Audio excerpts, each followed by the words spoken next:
cái tôi nhắn là đó luôn ô thế cho thời gian nó lúc đó thì phải chưa ông là người chưa cái sẽ thay như nào như bảo cái sao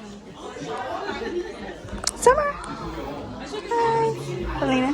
Well, look at me. Yulia. Oh, you know how to say nhớ Yeah. Say it. Nhà rồng. Nhà rồng. Từ nay đó con nè tài. Cho nó cho có nè con lại tao.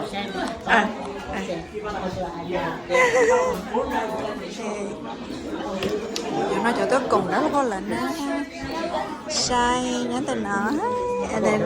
Này đó là hoa từ từ lòng đó. Nó sao? Nhưng tôi chẳng có kia liền. Này đó hoa từ nó sai lắm.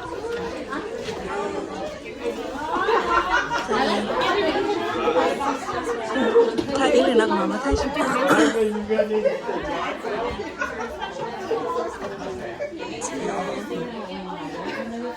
Nó phải là tên này cái hay. Lời ô lô trong là nó rất là nó ngọt. Đó là nó chỉ lót trong góc cây gầu đi.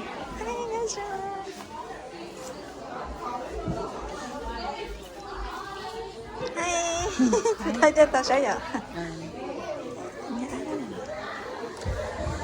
Hi Kylie. Hi. Beautiful.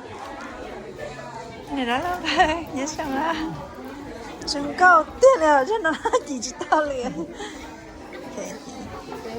Thấy có chờ nó có ngại thật cái cho tao của chỉ tao có. Là nó có tới chỉ lấy có. Hả? Chị. Cái của bà một thay hả một chỗ họ cá đầu họ nó là đều là cho chính này cho là qua cho họ cá đầu họ nó là lúa rồi chỉ lóc cái nó thôi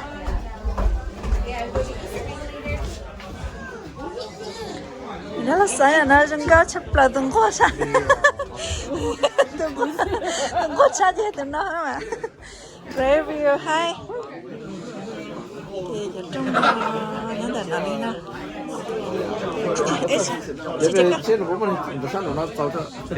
Chị chỉ có tôi cũng nói là họ là bao gì à? Bởi món này chẳng sao chợ.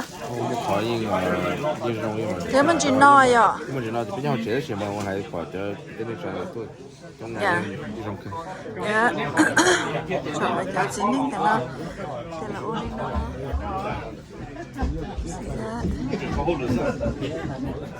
Thế là sao nhá nè. Okay. Cái đầu thì là một ôi khách chạy sẽ nhá là nó kia là đã cơ thế thì người nó là người chịu khó chỉ tao tía chỉ chừng món lon hái già lên nó xuất khẩu lên nó rồi là chừng yếu con gì á có sẽ là món hái già tỏ lên nó trâu xứ sao nó chỉ tao sao nó chỉ thấy cho ba hàng là chịu khó chỉ tao rồi là chừng yếu khó thì sao tận nó thì lo lên nó là chừng khó chỉ tao tiền lo lên bây giờ họ nó chỉ nói chỉ đâu khó chỉ đâu khó